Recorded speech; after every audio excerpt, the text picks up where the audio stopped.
Bienvenue, la grande édition en direct sur i24 News, votre rendez-vous quotidien avec l'actualité du Moyen-Orient. Voici le sommaire de ce journal. Aucune intention de déposer les armes. Hamas et Djihad islamique de concert pour confirmer leur refus de se plier à l'une des conditions phares du plan Trump. Qui contrôle encore quoi à Gaza et jusqu'où peut aller l'escalade? Saal a annoncé l'élimination d'un personnage clé, le responsable du financement du Hamas, au cœur de transferts de dizaines de millions de dollars. En parallèle, un soldat israélien a été blessé à Rafah. Peut-on réellement espérer une stabilisation de la situation quand les armes circulent et que les violations du cessez-le-feu sont quotidiennes? Nous verrons que le schéma est similaire au nord du pays face au Hezbollah libanais. Israël est désormais la menace numéro 1. C'est la Turquie qui hausse le ton à l'issue du sommet de Jérusalem, actant l'alliance Israël, Grèce et Chypre. Plus qu'une énième colère diplomatique, Ankara laisse entendre un basculement stratégique. Israël se retrouve accusé de bien des mots, allant du soutien aux Kurdes au torpillage du cessez-le-feu à Gaza. Derrière la rhétorique, les faits, modernisation accélérée de l'armée turque, montée en puissance des drones et renforcement de la défense aérienne. Pour certains experts israéliens, Erdogan se prépare à la confrontation, le vrai du faux dans quelques instants. Et puis nous parlerons trafic aérien et concurrence en Israël. Le géant El Al aurait-il osé profiter du manque de concurrence durant la guerre de l'été dernier et les semaines l'ayant suivi pour augmenter ses tarifs de manière excessive? C'est la question que se posent beaucoup d'Israéliens et aussi au passage l'autorité de la concurrence. On se dirige vers des amendes records. Rendez-vous tout à l'heure.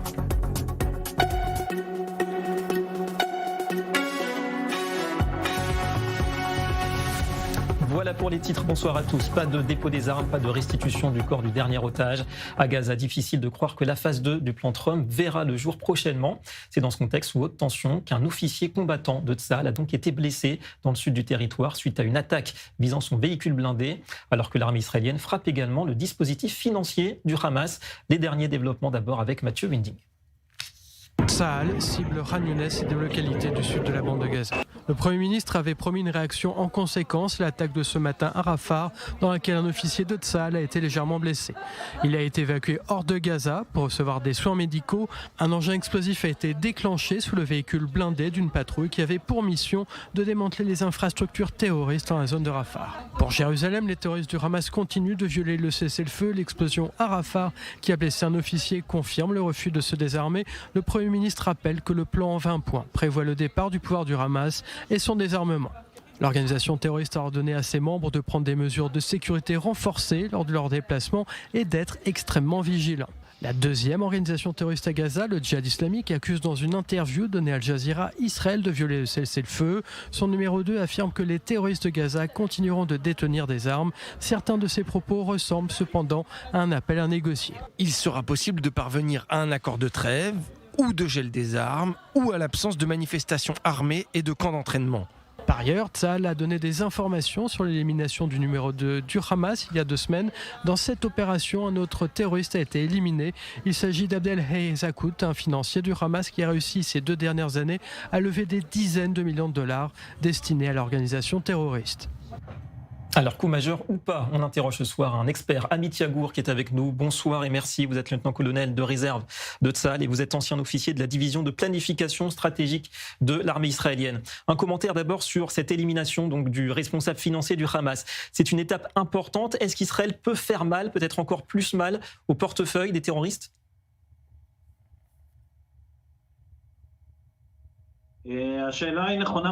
Excellente question. La voie de porter atteinte aux organisations terroristes comme le Hamas et le Hezbollah, qui sont un État dans l'État, c'est par l'économie, la finance et les civils, c'est-à-dire leur enlever leur légitimité civile dont ils profitent dans divers États, Hamas à Gaza, le Hezbollah au Liban. Est-ce qu'Israël a encore des moyens? Je pense que oui. Mais en fin de compte, dans le monde aujourd'hui des réseaux, il faut bien comprendre que facilement, on peut faire passer de l'argent d'un endroit à un autre par des points de change de devises qui ne s'identifient pas comme membres du Hamas et se présentent comme civils.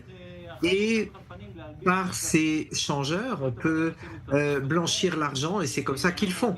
Et donc, nous allons prendre ou liquider un responsable financier, il y en aura un autre qui viendra. Bien sûr, les connaissances organisationnelles du financier liquidé est très important pour l'organisation. C'est une bonne chose, mais il sera difficile de le remplacer rapidement. Certes, ça prendra un peu de temps, mais bon, en fin de temps, le Hamas se reconstruit grâce à l'argent qu'il prend auprès des civils et l'argent qui rentre de l'extérieur de toutes sortes d'éléments. Et de la même manière, je peux comparer cela au Hezbollah, où les voies sont encore plus ouvertes et le Hezbollah a un soutien financier de l'Iran par des changeurs de devises à peu près $1 demi-million depuis ces 6 derniers mois. Et déjà en tant que tel, cela permet à ces organisations de survivre. Alors, en tout cas, c'est là qu'il faut frapper, donc la poche des terroristes. Alors on apprend aujourd'hui aussi qu'un négociateur israélien s'est rendu au Caire. À votre avis, qui a-t-il à négocier en ce moment, surtout face à un Hamas et un djihad islamique qui refuse de déposer les armes? Écoutez,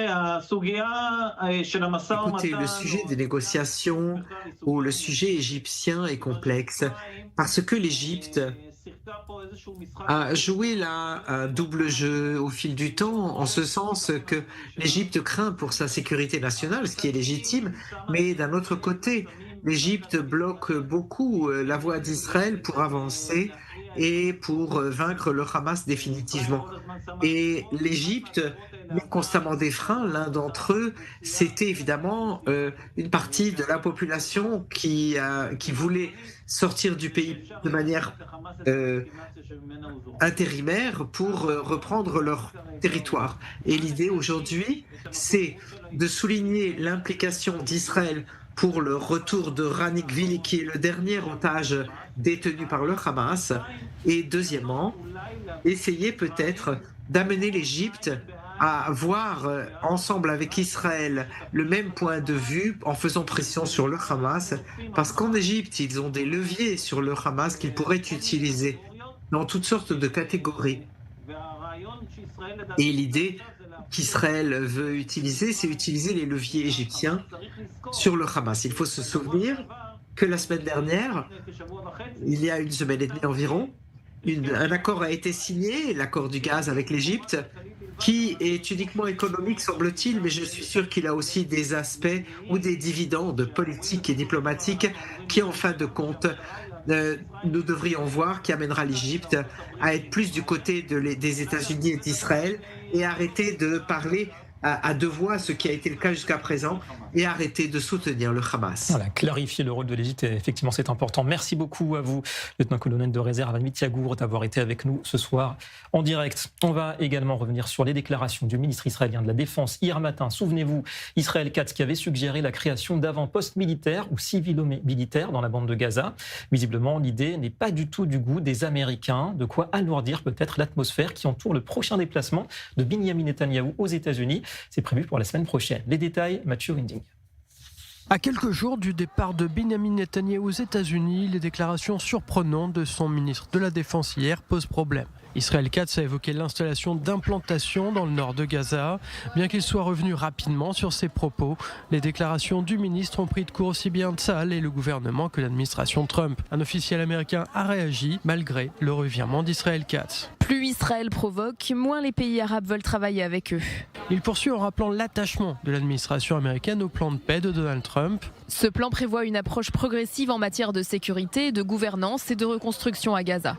Nous attendons de toutes les parties qu'elles respectent les engagements qu'elles ont pris dans le cadre du plan en 20 points. Vu de Washington, le respect à la lettre du plan Trump par Israël sera bénéfique pour toute la région et surtout cela maintiendra la relation de confiance entre Israël et les États-Unis. À Jérusalem, on tente de minimiser les propos d'Israël Katz, les qualifiant de lapsus, tout en mesurant à quel point les déclarations du ministre de la Défense sont problématiques au milieu des préparatifs du voyage de Benjamin Netanyahou aux États-Unis. Jérusalem a dû répéter à Washington qu'Israël Katz avait corrigé le tir, ainsi que l'attachement israélien au plan Trump. La situation à Gaza, où peu de pays veulent rejoindre une force internationale d'interposition, car le Hamas se reconstitue, fait partie des dossiers évoqués lors de la rencontre Trump-Netanyahou en Floride, tout comme la menace posée par les missiles balistiques iraniens. Et sur la route de Washington, il y aura la France pour le Premier ministre israélien. Le vol de Benyamin Netanyahou contournera a priori l'Hexagone en raison du mandat d'arrêt qui vise le chef du gouvernement israélien. Bonsoir Anna Papiachvili dans nos studios parisiens ce soir. Anna, Israël a pourtant demandé et reçu l'autorisation de la France de survoler le territoire français, mais la confiance visiblement n'est pas tout à fait au beau fixe entre les deux pays.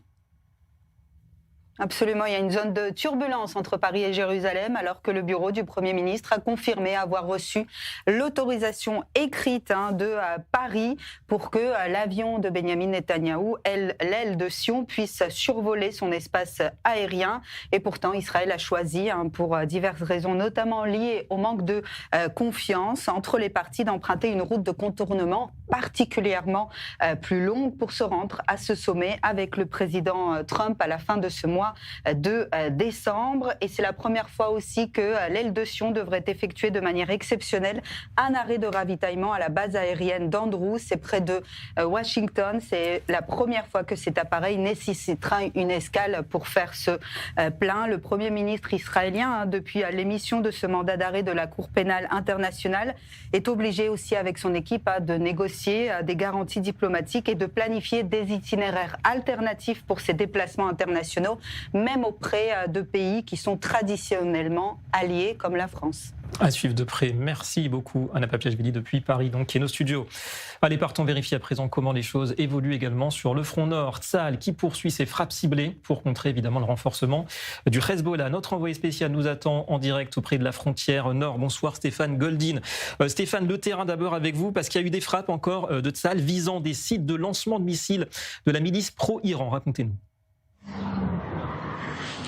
Bonsoir David, effectivement il y a eu encore des frappes aujourd'hui des forces aériennes de l'armée israélienne dans le sud Liban, c'est-à-dire entre le Litani et la frontière entre le Liban et Israël, sur des sites de lancement qui ont été mis en place par le Hezbollah. Alors ce sont des sites de lancement de missiles, comme vous l'avez dit, donc tout cela met évidemment en danger la population du nord d'Israël, mais du coup on voit très bien que le Hezbollah viole concrètement l'accord qui a été signé il y a pratiquement un an et qui devrait arriver à son terme le 31 décembre. Et concrètement, le Hezbollah ne veut pas désarmer. Le Hezbollah continue de se rapprocher de la frontière avec Israël. Et donc, on voit très bien que pour le moment, Israël n'a pas trop le choix de continuer de bombarder ces sites de lancement qui sont un véritable danger pour l'ensemble du territoire israélien. Donc, concrètement, il y a une volonté, en tout cas, du Hezbollah de vouloir continuer à en découdre, en tout cas avec Israël. On voit que la tension remonte encore d'un cran ici à la frontière nord entre Israël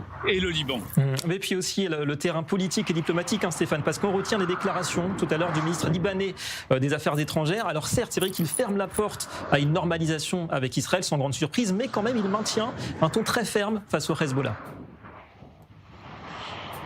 Oui, alors il y a deux discours. Il y a un double discours du ministre des Affaires étrangères libanais, Youssef Raji, puisqu'il est intervenu dans un journal américain, l'Institute of Middle East, et il a un discours qui est doux. C'est-à-dire qu'il a un discours vis-à-vis du Hezbollah où il dit clairement, oui, on va démanteler le Hezbollah, mais on va démanteler simplement l'aile militaire. Il rappelle qu'il y a aussi une aile politique qui est complètement légitime, et là-dessus, on n'y touchera pas. Mais concrètement, il rappelle aussi que l'Iran s'immisce concrètement dans les affaires iraniennes et pour ça c'est inacceptable. Mais quand on lui pose la question concernant Israël, est-ce qu'on va pouvoir aller vers une normalisation entre le Liban et l'État hébreu? Là, il ferme complètement la porte, il dit complètement il y a un niet en disant il n'y aura pas de normalisation. Le Liban est toujours en guerre contre l'État israélien, d'où concrètement, comme on l'a dit tout à l'heure, le maintien de la présence israélienne sur le territoire libanais, parce qu'on voit une chose, c'est que le gouvernement libanais, malgré ses volontés, malgré ses velléités, est obligé de faire pour le moment encore avec le Hezbollah. Alors c'est vrai qu'il s'inquiète de la question iranienne, il s'inquiète aussi de la population libanaise qui est complètement en phase pour le démantèlement du Hezbollah, mais concrètement, il y a aussi la branche politique qui fait que les choses ne sont pas aussi claires que cela. Voilà, ça avance très lentement effectivement au Liban. Merci beaucoup Stéphane Goldin en direct ce soir du nord d'Israël. Alors important également, cette étrange disparition, celle d'un ancien officier de la Sûreté Générale au Liban. Pas mal de spéculations en ce moment. Bonsoir Déborah Benayoun qui nous rejoint. Déborah, personnage clé et des soupçons déjà autour du Mossad. Que s'est-il passé ? C'est une affaire presque digne d'un film d'espionnage, puisque la presse libanaise est complètement agitée avec ce sujet. Tout a commencé jeudi dernier, des médias libanais qui rapportent la disparition d'Ahmed Chouker, qui est présenté comme un ancien haut responsable des forces de sécurité libanaises. Il aurait disparu dans le nord-est du pays après s'être rendu dans la localité de Nabichit. Ça se trouve au nord de la vallée de la Bekaa. Les enquêteurs libanais estiment qu'il aurait été attiré vers une autre zone de la Bekaa et qu'il aurait donc été piégé. L'enquête évoque l'implication de 2 citoyens suédois, dont l'un serait d'ailleurs d'origine libanaise. Il serait entré au Liban par l'aéroport de Beyrouth 2 jours avant la disparition de Chouker. Et pour le Libanais, c'est le Mossad qui serait donc derrière cette disparition. Et l'un d'eux aurait d'ailleurs quitté le pays le jour même de la disparition ? Oui, pour les autorités libanaises, c'est justement cela d'ailleurs qui renforce l'hypothèse d'une opération étrangère. Les services libanais estiment aussi qu'aucun indice matériel ou technique qui permettrait de localiser Chouker n'a été retrouvé sur le territoire libanais. Et donc cela aussi, ça renforcerait, selon les Libanais en tout cas, l'hypothèse qu'il aurait été drogué et enlevé pour être emmené en Israël par voie aérienne ou maritime. À noter également, c'est qu'un journal libanais affirme que Chouker était accompagné d'un autre homme qui est lui aussi porté disparu. 2 hypothèses sont émises. Soit cet homme a été enlevé avec Chouker, soit il a collaboré avec les ravisseurs de Chouker. Et puis enfin, un dernier élément. Toujours selon la presse libanaise, l'enquête a révélé que le téléphone portable de Chouker aurait émis un signal pendant 37 secondes dans la région de Sfiri. Ça se trouve là aussi dans la Bekaa. Et selon ces sources, Chouker aurait pu être transféré en Israël via le mont Hermon. On précise que Sfiri, ça se trouve à environ 30 km du sommet du mont Hermon. Ouais, donc un mystère décidément. Alors qu'est-ce qui pourrait, c'est la question Déborah, intéresser le Mossad, cet ancien cadre des forces de sécurité libanaises ? Alors pour comprendre, il faut déjà savoir de qui il s'agit. Qui est Ahmed Chouker ? Vous allez voir, c'est un peu une histoire de famille en fait. C'est le cousin de Fouad Chouker, qui était le chef d'état-major du Hezbollah. Sa tête avait été mise à prix pour 5 millions de dollars jusqu'à ce qu'il soit éliminé par Israël l'année dernière après le massacre, on s'en souvient, de 12 enfants à Majdal Shams, des enfants druzes, l'année dernière, en juillet dernier.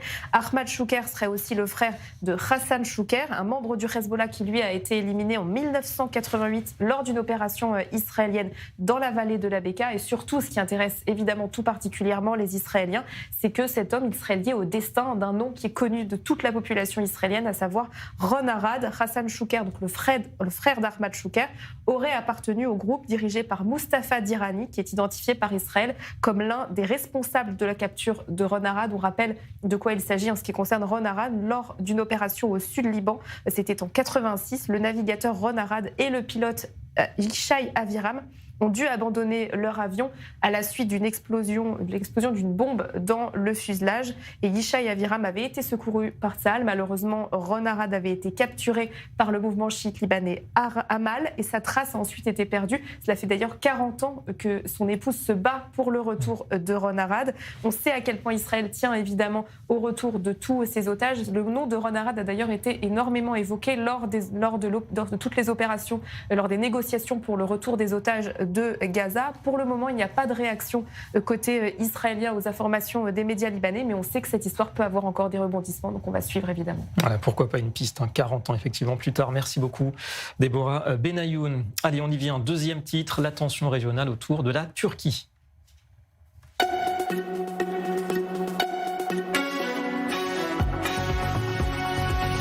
À partir d'aujourd'hui, Israël est la menace numéro 1. Voilà donc la réaction d'Ankara au récent sommet, souvenez-vous, lundi dernier, ayant acté la fameuse alliance entre Israël, la Grèce et Chypre. Ankara perçoit une menace dans ce rapprochement, à tel point que certains anciens diplomates israéliens estiment que la Turquie se prépare à une confrontation, d'autant que tout cela coïncide avec la modernisation accélérée, comme on le sait, de l'armée turque ces derniers temps. On en parle ce soir avec Meir Masri.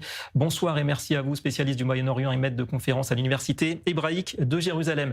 Est-ce qu'on exagère ou pas ? Est-ce que c'est plus que de la rhétorique belliqueuse ? Qu'est-ce qui inquiète vraiment Ankara ? Honnêtement, je ne pense pas que la Turquie juge que cette alliance entre Israël, Chypre et la Grèce soit suffisamment importante pour constituer une menace crédible à son endroit. Néanmoins, c'est le fonds de commerce traditionnel de la Turquie, celui de son opposition à Israël depuis l'arrivée de l'AKP au pouvoir en 2000. Et d'autant plus qu'il s'agit là d'un axe du mal, si j'ose dire, pour les Turcs, ou pour le régime turc plutôt, puisqu'il s'agit là de la Grèce, ennemie traditionnelle de la Turquie, de Chypre, qui est une île dont 36% du territoire est occupé militairement par la Turquie. On parle ici donc d'un litige qui date depuis 62 ans. Et donc, pour toutes ces raisons, oui, effectivement, c'est de la rhétorique pour le régime turc. Maintenant, cela ne veut pas dire qu'il faille pour Israël d'accepter cela. Cela est absolument inacceptable pour tout État qui se respecte. Et d'ailleurs, les réactions israéliennes les plus sévères n'ont pas tardé à arriver. Alors, au-delà, de ces déclarations, au-delà de ce sommet, est-ce que le scénario d'une guerre ouverte, c'est réaliste entre Israël et la Turquie? D'ailleurs, qu'est-ce qui pourrait le provoquer à terme un jour? Ankara aime tester les limites, pas les faire exploser. Elle sait qu'une confrontation ouverte avec Israël l'isolerait militairement et politiquement. La Turquie est membre de l'OTAN. Être agressée par un État étranger à l'Alliance ferait déclencher donc l'article 5 de l'OTAN. Or là, on parle d'une perspective de confrontation que provoquerait la Turquie. Dans ce cas-là, la Turquie, dans cette hypothèse, s'isolerait militairement et politiquement au sein de l'Alliance, et cela également serait synonyme d'une batterie de sanctions de la part des États-Unis, principal État au sein de l'OTAN et également allié d'Israël. Donc pour toutes ces raisons, je ne pense pas que cela soit envisageable. Néanmoins, la perspective d'un conflit qui serait un conflit par procuration et de faible intensité sur le sol syrien pourrait effectivement être envisagée si le régime syrien peinait à asseoir son autorité ou perdait des pans de territoire au profit d'autres acteurs militaires en Syrie. Dans ce cas-là, les Turcs pourraient effectivement faire avancer les milices qu'ils soutiennent vers la zone démilitarisée dans le sud de la Syrie, et on pourrait dans ce cas-là effectivement envisager que n'éclate un conflit, mais encore une fois ce serait un conflit par procuration et non pas direct entre Israël et la Turquie, et de faible intensité qui s'étalerait donc sur plusieurs années. Mais pour le moment, je pense que c'était quand même à exclure. Voilà, en surveillant aussi la Syrie qui est entre les deux. Dernière question, troisième question. Est-ce qu'il y a, vous pensez, encore un espace pour le dialogue, pour la diplomatie entre les deux pays? Parce qu'on sait que ça dépend beaucoup des humeurs d'Erdogan ces dernières années. Il avait été capable d'inviter Yitzhak Herzog et puis de condamner quelques jours plus tard Israël pour différentes raisons. Et objectivement, oui, parce que la Turquie et Israël ont quand même des alliés communs et des alliés importants, Amérique en tête, également des intérêts communs sur plusieurs dossiers régionaux, et d'ailleurs même en Syrie. Alors on parle d'opposition entre Jérusalem et Ankara pour tout ce qui concerne la prise du pouvoir par les islamistes sunnites à Damas, mais il ne faut pas aussi perdre de vue que Israël comme la Turquie n'ont pas intérêt à ce que les Iraniens ne reviennent en Syrie ou à ce que le Hezbollah voit s'acheminer vers le Liban un armement en provenance d'Iran via l'Irak. Donc il y a des intérêts communs même en Syrie. Et donc je pense qu'on est quand même loin de cette perspective. Et oui, il y a de la place au dialogue, même si la rhétorique turque est extrêmement violente et belliqueuse, et qu'Israël, à son tour, eh bien, a le devoir et le droit, bien sûr, de réagir à tout cela. Mais ça reste dans le cadre de la rhétorique. Voilà, on voit cette poignée de main pas si ancienne que ça entre Netanyahou et Erdogan à l'ONU. Merci beaucoup, Meir Masri, d'avoir été avec nous pour ces 3 questions ce soir. Autre chose, on va vous parler de cette affaire qui secoue la classe politique sérieusement en Israël. C'est le Qatargate, les soupçons qui entourent certains conseillers de Binyamin Netanyahou. Ils auraient reçu des versements du Qatar pour redorer l'image de cet émirat auprès de l'opinion publique israélienne. Et oui, et tout cela sème également la zizanie au sein même du gouvernement Netanyahou, puisque le ministre Amichai Shikli réclame lui-même une enquête. Quant à l'ex-premier ministre Naftali Bennett, eh bien, il accuse Binyamin Netanyahou d'entraver l'enquête. Avec nous ce soir pour en parler, Ariel Kahana, bonsoir et merci. Correspondant diplomatique pour Israël Hayom. Est-ce que l'on est à l'aube... Merci à vous, c'est toujours un plaisir. Est-ce qu'on est à l'aube, vous pensez, de l'une des affaires les plus graves en Israël de ces dernières années? Écoutez, il y a tellement d'histoires très très graves chez nous, on ne sait pas ce qui est plus grave que quoi. Mais là, sans l'ombre d'un doute, c'est une affaire très problématique et très difficile et complexe. Parce que si on essaye de regarder tous les détails et les complexités, il faut arriver à la racine du problème. Dans le bureau du Premier ministre, en fin de compte, et dans son environnement le plus proche, une personne qui a été son porte-parole et qui, avec le recul, on sait qu'il a été salarié par un lobbyiste du Qatar. Et ça pendant la guerre, alors que ce porte-parole a fait passer des messages pro-qataris aux journalistes parmi eux de premier plan, et il a aussi donné du conseil de presse à Netanyahou. Il y a beaucoup de conséquences, de direction, je ne sais pas combien vous connaîtrez les détails, mais c'est une problématique intense que nous voyons. Vous avez évoqué ce qu'a dit Bennett, qui parle de trahison, et donc beaucoup de critiques, et sans l'ombre d'un doute, il y a beaucoup de points d'interrogation, comme l'a dit le ministre Chikli, qui est du Likoud, et qui dit qu'il faut mener une enquête enfin détaillée, pour comprendre ce qui se passe. Et l'opposition qui veut comprendre ce qui se passe, parce qu'en fin de compte, le fait qu'un État étranger, et le Qatar surtout, qui est très problématique pour Israël, réussit à amener à une situation où une personne qui travaille très proche de Netanyahou et transmet des messages pour eux, et c'est vraiment très très problématique. Effectivement, à suivre. En tout cas, pour l'instant, Netanyahou pas tout à fait en danger. On va profiter quand même, Ariel Kana, vous êtes avec nous ce soir pour évoquer cette information importante qui est tombée aujourd'hui. C'est Benyamin Netanyahou qui annonce un plan d'investissement sans précédent, plus de 100 milliards de dollars pour renforcer l'indépendance militaire d'Israël. Ça veut dire en gros couper quelque part le cordon avec les États-Unis en termes de production d'armement. Enfin, vous dites ? Non. Je voudrais dire une phrase sur le sujet précédent, parce que je ne sais pas quelles seront les conséquences politiques de cette affaire du Qatar Gate. Vous avez raison, le siège pour l'instant n'est pas menacé, mais il faut qu'une enquête soit menée, à mon avis, y compris avec un interrogatoire de Netanyahou. Quand on saura toute la vérité, on pourra en tirer les conclusions politiques. Maintenant, pour votre question sur l'investissement dans cette industrie de l'armement indépendante, Netanyahou lui-même a dit qu'il n'y a pas de possibilité du tout que l'État puisse entièrement être indépendant pour sa fabrication d'armes. Donc c'est pas qu'on va pouvoir ne plus dépendre des Américains ou d'autres. La Russie, c'est pour ça que je choisis le nom d'une puissance, la Russie, pour fabriquer ses armes, a eu besoin de l'aide de l'Iran. La Chine a besoin d'éléments technologiques des États-Unis. Les États-Unis, pour fabriquer le F-35, est aidé par Israël. Aucun pays au monde ne peut seul fabriquer ses armements. Ce que Netanyahou a dit aujourd'hui, c'est que nous serons bien plus indépendants qu'auparavant, pour n'arriver pas à une situation comme on a connu pendant la guerre, où on ne peut en aucun cas se permettre de ne pas pouvoir fonctionner seul quand il nous manque des munitions pour les tanks, pour les canons, etc. Ça, il va falloir le faire. Mais nous serons totalement indépendants et totalement indépendants des autres États. C'est pas quelque chose qui est vraiment réaliste. On sera davantage indépendant, mais pas totalement. Ouais, évidemment, c'était pas le sens de la question, mais effectivement, pas d'autarcie, on l'imagine, pour Israël, malgré ce plan gigantesque qui se profile. Merci beaucoup à vous, Ariel Kana, merci à Gisèle Abazon, également pour la traduction. On va se pencher sur l'autre thème brûlant ces jours-ci en Israël. C'est parti.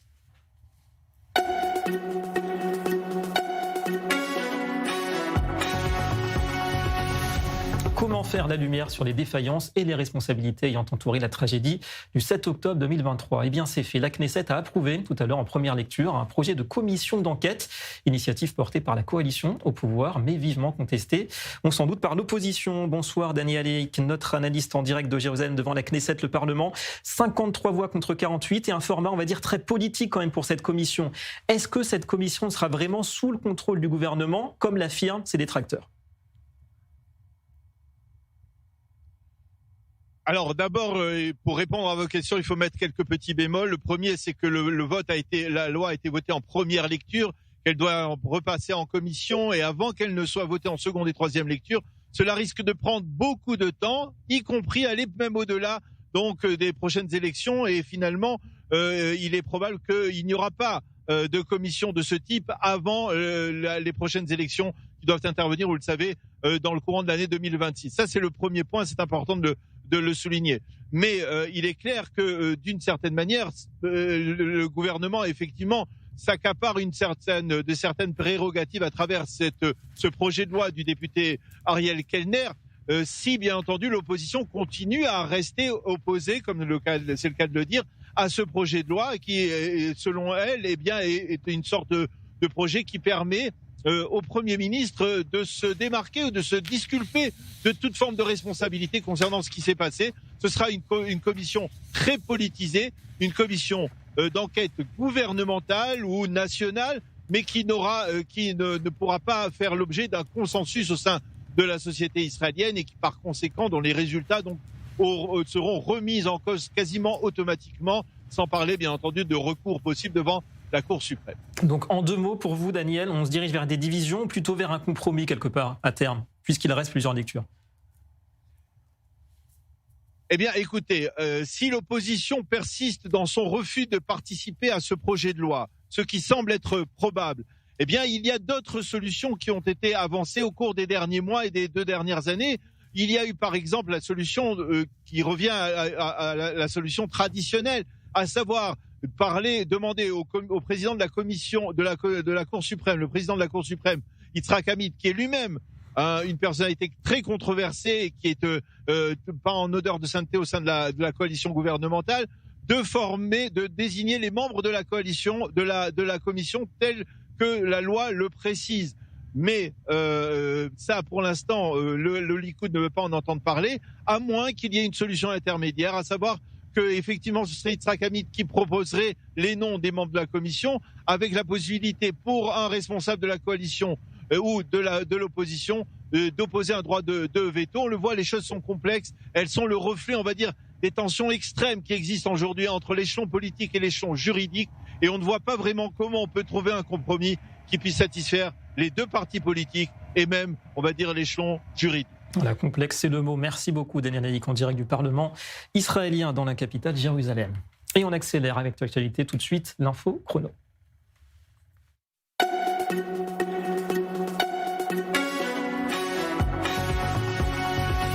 D'abord, une date à cocher, le 9 février prochain. Rendez-vous avec l'émotion en hangar 11 de Tel Aviv pour un concert exceptionnel. Celui que donnera l'ex-otage israélien Alon Ohel. Jouer la vie, c'est le titre de cet événement unique. Alon Ohel, rescapé de 2 années de captivité aux mains du Hamas à Gaza. À 22 ans, ce jeune pianiste de talent sera accompagné d'un orchestre complet et interprétera les chansons ayant eu un sens particulier pour lui durant sa détention. Le spectacle intégrera aussi des récits personnels. D'autres artistes comme Idan Hamedi ou Eviatar Banaï seront également présents. Nommer clairement ce qui s'est passé, c'est la volonté des avocats de la famille juive empoisonnée par une nourrice algérienne en banlieue parisienne l'an dernier. Le parquet de Nanterre annonce avoir fait appel de la décision rendue par le tribunal correctionnel la semaine dernière. L'accusé, sous OQTF, avait été condamné à 3 ans de prison, dont 2 ans et demi ferme pour avoir déversé l'an dernier des produits ménagers dans l'alimentation de ses employeurs. En revanche, la circonstance aggravante d'antisémitisme n'avait pas été retenue à la surprise générale. Un jugement inacceptable pour l'accusation. En Australie, l'État de Nouvelle-Galles du Sud, le plus peuplé du pays, adopte une série de lois parmi les plus strictes de son histoire en matière de lutte contre le terrorisme et de contrôle des armes à feu. Au programme, restriction des licences, obligation d'adhésion à un club de tir pour les détenteurs d'armes, en parallèle interdiction des symboles ou drapeaux d'organisations terroristes et possibilité d'interdire les manifestations après un attentat. Des décisions qui font suite bien sûr à l'attaque antisémite meurtrière ayant fait 15 morts la semaine dernière à Sydney. Et puis aux États-Unis, Donald Trump tient ses promesses de relance économique. Contre toute attente, la croissance américaine accélère fortement et atteint 4,3% pour le 3e trimestre. C'est largement au-dessus des prévisions. Une performance qu'a souhaité commenter humblement le chef de la Maison-Blanche à sa manière. Les économies se sont trompées, mais Trump et quelques autres génies avaient raison. Vous n'avez encore rien vu. L'âge d'or économique de Trump est lancé à toute vapeur. C'est donc félicité Donald Trump sur son réseau social, la 3e personne. Et justement, un petit mot d'économie pour évoquer la relation Israël-États-Unis.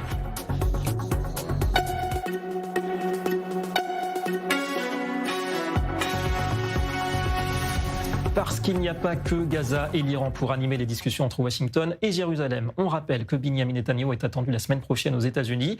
Parfois, c'est l'économie qui se retrouve au cœur des échanges économiques suivants. Bien sûr, la méthode Trump, direction Washington avec Antoine Hollard qui est devant la Maison-Blanche avec nous en direct. Bonjour Antoine. Et la méthode Trump, eh bien, ça signifie pas de cadeaux, même pas aux alliés. Il demande à Israël de réduire son commerce avec la Chine. Expliquez-nous.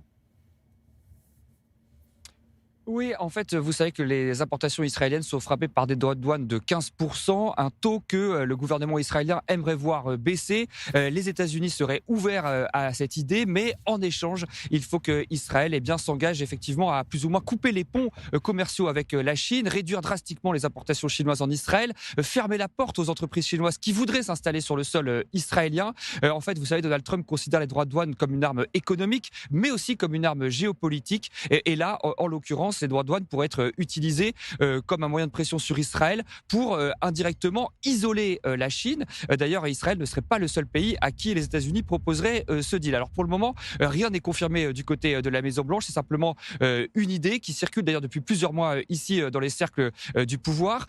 En tout cas, Donald Trump et Benjamin Netanyahou auront sûrement l'occasion d'en discuter puisque les deux hommes doivent se rencontrer le 29 décembre, la semaine prochaine, en Floride, dans la résidence de Donald Trump. On suivra tout cela de très près, ces échanges importants. Merci beaucoup Antoine Hollard depuis Washington et la Maison-Blanche. Et face aux États-Unis, la France veut exister elle aussi, montrer qu'elle reste une grande puissance. C'est à l'occasion de sa visite de Noël auprès des 900 militaires français stationnés à Abu Dhabi qu'Emmanuel Macron a confirmé dimanche dernier la construction d'un nouveau porte-avions censé remplacer le Charles de Gaulle d'ici 2038, 310 mètres de long et près de 80 000 tonnes. Un chantier évidemment monumental. Écoutons d'abord le président français. J'ai décidé de doter la France d'un nouveau porte-avions. La décision de lancer en réalisation ce très grand programme a été prise cette semaine. Ce nouveau porte-avions sera l'illustration de la puissance de notre nation, puissance de l'industrie, de la technique, puissance au service de la liberté sur les mers et dans les remous du temps. Voilà, donc depuis les Émirats Arabes Unis, alors dimension internationale pour cette annonce, on le comprend, et puis dimension aussi nationale. Bonsoir Mickaël Darmon. Bonsoir. Merci d'être avec nous ce soir, éditorialiste à i24 News. Alors pour être fort, il faut être craint, c'est un petit peu le message du président français, message audible par des temps qui courent. Oui, c'est une phrase qu'on a retenue, tout comme celle qu'il a annoncée en disant « j'ai décidé de doter » la France donc d'un nouveau porte-avions pour montrer effectivement à quel point il y a un leadership qui est marqué évidemment par le président de la République. Mais c'est vrai, vous avez raison de le souligner, il y a quand même un décalage dans cette annonce martiale par définition avec la situation budgétaire française qui est qualifiée par le gouverneur de France, de la Banque de France, d'étouffement budgétaire. Vous savez qu'il n'y a pas eu de vote du budget, une loi spéciale permet d'instaurer une sorte de service minimum budgétaire qui permet d'assurer les dépenses minimales de l'État, mais aucune dotation publique ne peut être déclenchée, aucun financement de politique publique ne peut être mis en avant, ce qui fait qu'effectivement, il va falloir pour Sébastien Lecornu, dès le début du mois de janvier, relancer des négociations pour tenter de faire passer un budget et d'éviter la chute de son gouvernement. Et je peux vous dire que certaines confidences qui me viennent depuis quelques ministres haut placés dans ce gouvernement, certains disent que ça va être très difficile au mois de janvier pour tenir. Et ce pessimisme est même d'ailleurs partagé par certains conseillers présidentiels. C'est vrai que c'est pas gagné pour le Premier ministre. Alors, Mickaël, la France, on le voit bien, c'est le constat, est en marge en ce moment des grands processus diplomatiques. La faute à qui? La faute à quoi? Alors d'abord, bien évidemment, le chaos politique revient à cette décision, depuis cette décision du 9 juin 2024 de la part du président de la République de dissoudre l'Assemblée nationale. Depuis, il n'y a aucune stabilité possible. Il n'y a qu'au sommet de l'exécutif que l'on estime que la situation actuelle correspond à une stabilité. En réalité, il y a une lente asphyxie budgétaire, ça on l'a vu, mais également un isolement, un étiolement. La France ne fait plus illusion en ce moment. Et évidemment, la fameuse phrase, la fameuse sentence qui consiste à dire que pour être fort, il faut être craint, ne correspond absolument pas à la réalité, étant donné qu'il n'y a pas de levier en ce moment pour les Français de se faire entendre. On le voit avec ces fameuses négociations de libre-échange avec entre l'Europe et l'Amérique du Sud, qu'on appelle le Mercosur, qui met les agriculteurs français en grande difficulté. On le voit également face à la Russie concernant le conflit avec l'Ukraine. Un dernier mot rapide, parce que 2026-2027, ce sont des années électorales en France. Est-ce que vous pensez qu'il y aura une interaction justement entre le contexte international et la configuration politique interne? Alors, vraisemblablement, puisqu'on sait déjà qu'il y a même des risques d'ingérence de puissance étrangère dans les élections locales, ce qui est une grande première. Ça inquiète beaucoup, effectivement, au niveau de l'élection municipale. Ça inquiète le ministère de l'Intérieur. Mais surtout, ce qui va être extrêmement important, c'est que 2026 va être le lever de rideau, le coup d'envoi de l'élection présidentielle, parce que pour la première fois depuis 2000, on n'avait pas vu une élection municipale qui est adossée à l'élection présidentielle un an après. Et bien évidemment, toutes les matrices politiques que l'on va observer de près, les écologistes vont-ils garder leur ville, l'Union des droites va-t-elle avancer, le RN va-t-il continuer à s'ancrer, toutes ces matrices politiques vont bien évidemment définir le périmètre des enjeux pour 2027. Donc un apéritif avant la grande présidentielle. Merci beaucoup, Michael Darmon. On va rappeler quand même votre ouvrage remarquable qu'on va voir. Ça s'appelle Les derniers jours d'Yitzhak Rabin et c'est paru donc chez Passé Composé. Voilà, vous revenez quand vous voulez, Michael, et merci encore. Allez, c'est l'heure du dossier de la semaine, le défi de l'énergie au Moyen-Orient, 4e épisode.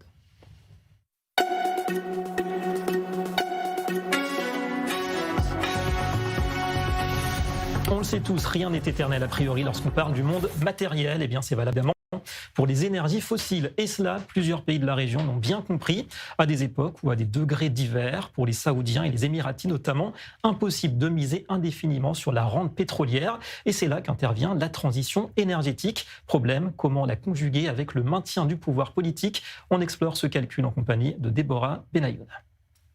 Dans les régimes dits rentiers, où les systèmes politiques et économiques tirent l'essentiel de leurs revenus des ressources naturelles ou d'autres monopoles, une règle implicite règne: la richesse énergétique en échange de la stabilité sociale et de la loyauté politique. Mais avec la mise en place d'une transition énergétique, cet équilibre est bouleversé et le Moyen-Orient n'échappe pas à ces changements.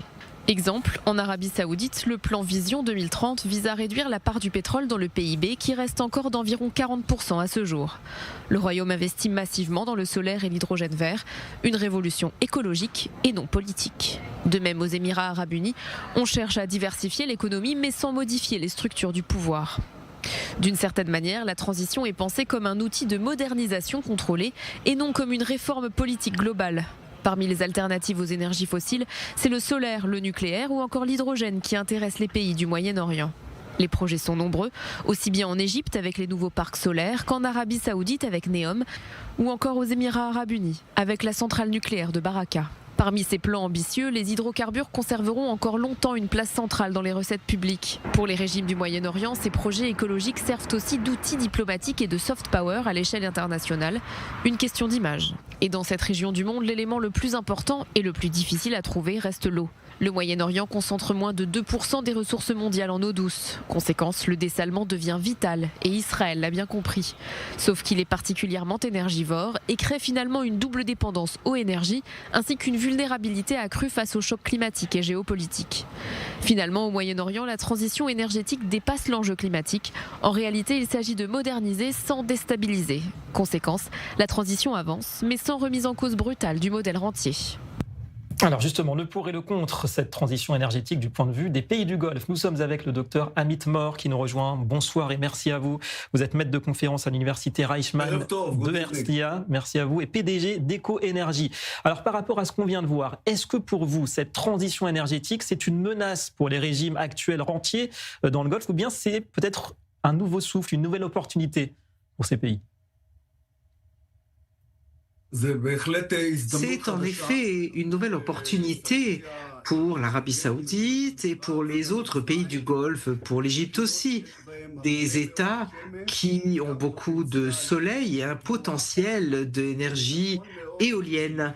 Et il est vrai que Mohammed Ben Salman, MBS, promeut l'énergie renouvelable en Arabie Saoudite et dans les Émirats, on promeut aussi l'énergie solaire et l'énergie éolienne. Et c'était absurde que jusqu'aujourd'hui, la majorité de l'électricité saoudienne soit fabriquée par du pétrole qu'ils peuvent exporter et qui est très cher. Et donc, ce passage aux énergies renouvelables est un pas très, très positif. Alors c'est ça, avant de savoir quelque part si ces pays vont pleinement s'engager dans l'après-pétrole, la question c'est est-ce que le monde est vraiment prêt à tourner la page de l'or noir? Est-ce que l'avenir à moyen terme pour la planète, c'est sans le pétrole vraiment, vous pensez? Le pétrole est utilisé surtout pour les transports. 70% du pétrole, c'est l'essence, le carburant, le diesel pour les véhicules. Donc le diesel pour les bâtiments et puis le fuel pour les avions et le mazout pour les bateaux. Dans quelques décennies encore, nous utiliserons le pétrole pour les transports, bien que nous soyons déjà témoins d'un passage dans les véhicules aux véhicules électriques, mais il nous faudra encore utiliser le pétrole de longues années et le gaz naturel qu'on utilise surtout pour l'industrie et l'électricité est fabriquée. Nous accompagnerons encore dans de nombreuses décennies vers le 22e siècle encore. Et en quelques mots pour conclure, est-ce que c'est tous ces projets verts dans le Golfe, notamment le plan Vision 2030 de l'Arabie Saoudite, est-ce que c'est plus qu'une vitrine diplomatique? Est-ce que vous pensez que c'est crédible économiquement pour l'avenir économique de ces pays? Absolument, c'est très important. Et de varier les sources d'énergie, moins fabriquer d'électricité à base de pétrole. Ils ont besoin de beaucoup d'électricité, eux aussi. Créer des data centers pour l'IA. Ils passent aux véhicules électriques. Et donc, les énergies renouvelables sont un des objectifs les plus importants de Mohammed Ben Salman et des pays du Golfe, des États qui ont beaucoup de soleil, qui ont beaucoup besoin d'électricité pour dessaler l'eau. Et donc, une grande partie de cette électricité, c'est logique que ça arrive d'énergie renouvelable. Aujourd'hui, fabriquer de l'électricité par le photovoltaïque et l'énergie solaire est bien moins cher que fabriquer de l'électricité avec le gaz naturel. L'énergie venue du ciel et du soleil plutôt que des sous-sols. Merci beaucoup à vous, docteur Amit Mor, d'avoir été ce soir en direct avec nous pour le dossier de la semaine. Retour en Israël pour la séquence reportage cette fois-ci.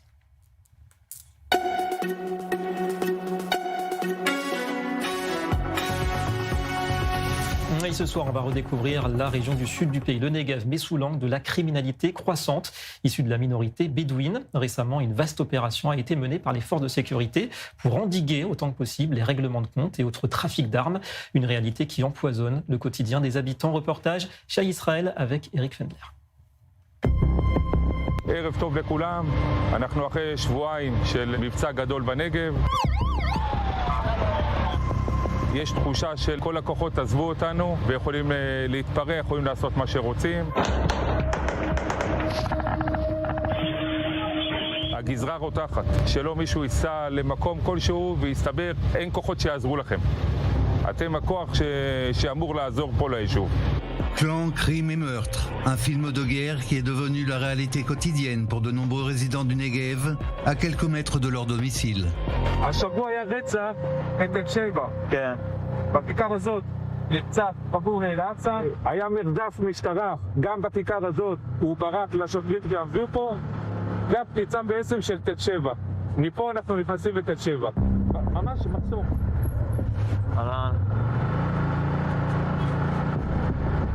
בית שבע מחולקת במספר חבולות. פה יש לנו משפחת המולקאי, בכניסה לתת שבע משפחת אל-אסא, שם זה משפחת אבו אסא, ומתחילים לראות, מתחילים תחרויות מי יוכל יותר. נראה לכם עכשיו באיפה להורים לכיוון עומר, שתבינו איפה הנצפחים. זה בעצם היישוב עומר. Et de l'autre côté, au-delà de la clôture, les résidents de l'implantation d'Omer essaient tant bien que mal de maintenir une routine de vie entre le silence, la tension et la peur qui est toujours présente. עכשיו שקט, אבל ממש בדקה או בשנייה זה יכול להיות אזור מלחמה.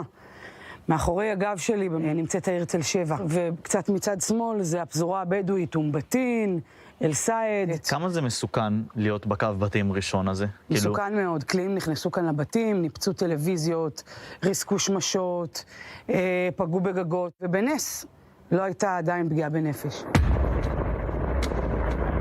זה ירי שהוא נשמע כמו אימונים, נשמע כמו מבצע צבאי. הוא רב, הוא ארוך, הוא ממוקד, הוא מתפזר, הוא מפחיד. יש כאן כמות אינסופית של נשק, של מגים, של מטולים, עם בעלי עסקים שפותחים את הדלתות, חנות תכשיטים, אחרי יום פורצים ועוקנים להם את הסחורה, בבאר שבע, באופקים, עוד פעם בבאר שבע. כל עסק חדש שנפתח מקבל דרישת שלום, שלום אנחנו כאן, תשלמו כסף. אי אפשר לחיות עם זה יותר. À 50 km au sud Dans le conseil régional de Ramat Negev, la situation est assez similaire. On s'habitue à vivre à côté de la menace. אתה עכשיו נמצא פה בכמעט לילה פסטורלי, קצת קריר, אבל בתוך שנייה אתה יכול לקבל פתאום לשמוע הרבה מאוד צרורות. באותו רגע, בהרבה מאוד בתים פה ידלקו האורות להבין מה קורה, ויש חשש גדול. והסיפורים של מה שהיה לפני שנים לא רלוונטיים.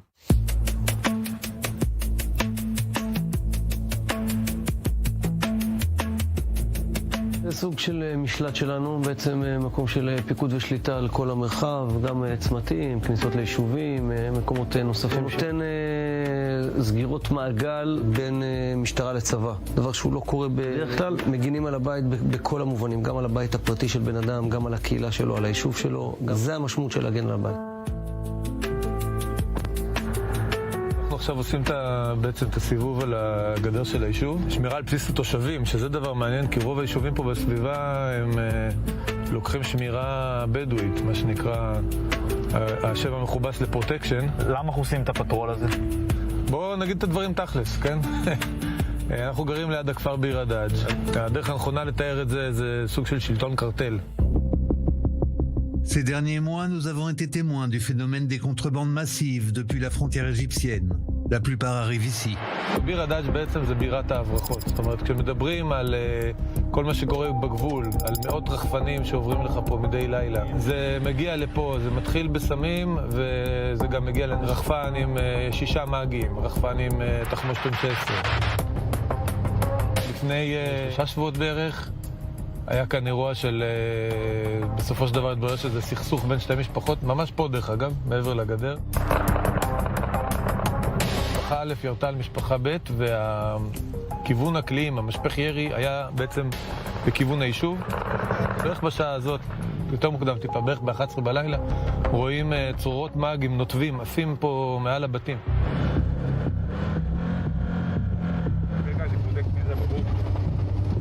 מה העניינים? מה סופה? איזה משפחה? למה באת מפה שלא משם? למה אתה מהכביש הזה באת ולא באת מהכניסה? יהיה בריא לשמה, לילה שלי. הוא מחפש מקום שקט. השפיל הזה זה שפיל שאין בו ניידות ביום יום, הפושעים, הגנבים, זה השביל נסיעה שהם נכנסים לדצמבר. לפני חצי שנה לא יכלנו לנסוע פה. אי אפשר ניידת אחת לנסוע בתוך הבוקה. זה שבט קשה, שבט בלגניסטי, ערבי קטטות, אתה נפנס, אתה לא יודע איך אתה יוצא מפה. מה העניינים? מה קורה? איזה משפחה אתם? איך? הכל בסדר? יום טוב. אנחנו מפה עושים את המבצעים. מפה אנחנו רואים מי יורה, מה יורה, לאן יורה, ממש פה. מה שאתם רואים שם, כל זה קריית המודיעין של תל המודיעין. ביטוח מדהים, השקיעו פה מיליארדים. רציתי כך קרוב לפנורה, זה היה לי, אתה מבין את האבסורד? אוטוטו התחילו קריית המודיעין להתעונן על יריות. Ces dernières semaines, la police israélienne a lancé une opération de rétablissement de l'ordre dans le Negev, dans le but d'endiguer le cycle de violence et de criminalité. Les résidents saluent certes l'activité, mais elle est loin d'être suffisante. זה לא כל כך מרשים אותי, ואני שואל את עצמי מה יקרה אחרי. מה שצריך לראות פה זה פעולה שיטתית לאור זמן של מלחמה בקרטלים, זה לא פיקים כאלה. שזה לא יהיה מבצע חד פעמי, שזה לא יהיה אקמול, שזה לא יהיה נורופן וגמרנו. צריך פה טיפול שורש. יהיה פה בטח בימים הבאים עוד מבצע, אבל זה לא רלוונטי. מה זה אומר? מה שרלוונטי זה מה יהיה פה בעוד חצי שנה ועוד שנה. כי המבצעים האלה היו כבר בעבר, הם חשובים, אבל הם לא תמיד אפקטיביים.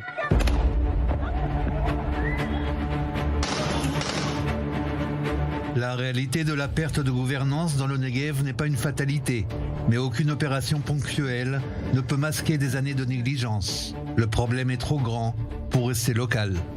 אני מוטרד. אני מקווה מאוד שלא נמצא את עצמנו מתעוררים מאוחר מדי. ואני מקווה שאנחנו מספיק רציניים להבין את חומרת הבעיה. הנגב שלנו נמצא בסכנה. חברים, מדובר ב-50 מיליון דונם. זה יותר מ-60% ממדינת ישראל. אי אפשר להזניח יותר את הנגב. זה זולג לכל מקום, וזה יגיע גם למרכז. פה תיבחן המדינה. Ouais, l'heure du réveil dans le Negev, allez, toute autre chose. Comme promis, on va parler trafic aérien et concurrence en Israël. El Al aurait-il profité du manque de concurrence durant la guerre de l'été dernier pour augmenter drastiquement ses tarifs? Bonsoir Sandy Forti, c'est la question que se pose l'autorité israélienne. La concurrence, bientôt des amendes. Effectivement, David, la compagnie aérienne israélienne et certains de ses dirigeants risquent gros. L'autorité israélienne de la concurrence vient d'achever son enquête visant à déterminer si El Al a profité de la guerre pour augmenter ses prix de manière excessive. Et les conclusions de cette enquête devraient révéler l'exploitation cynique pratiquée par la compagnie. Des sanctions devraient être appliquées à la fois contre la compagnie et contre ses hauts responsables, notamment une amende qui pourrait atteindre les 120 millions de shekels, soit près de 32 millions d'euros. Le montant sera calculé en fonction du flux de trésorerie de l'entreprise. Les prix des billets d'avion depuis le début de la guerre ont suscité une vive polémique dans le pays avec des hausses de plusieurs dizaines de pourcents. Les tarifs pratiqués par El Al ont été très critiqués. Un recours collectif contre la compagnie a même été déposé en juin dernier. L'accusation, l'exploitation d'une tragédie nationale sans précédent pour générer d'énormes profits sur le dos des clients. Et parmi les arguments de la plainte, extorquer le prix d'un service essentiel et irremplaçable en temps d'urgence par un monopole dans le but de se remplir les poches alors que des milliers de citoyens et soldats israéliens sont tués et tombent est une action vile, inadmissible, illégale, injuste et immorale. Pour info, El Al a clôturé l'année 2024 avec un chiffre d'affaires de 37% plus élevé que pour l'année 2023 et un bénéfice net près de 5 fois plus élevé, 554 millions de dollars pour 2024 contre 113 millions en 2023. Quant au cours de l'action de la compagnie, il a bondi de 460% depuis le 7 octobre 2023. Ouais, des chiffres spectaculaires. Merci beaucoup Sandy Fortis. Voilà, fin de cette grande édition. Tout de suite, ça se débat avec Océane Nicole et ses invités. Très bonne soirée à tous sur Alternative.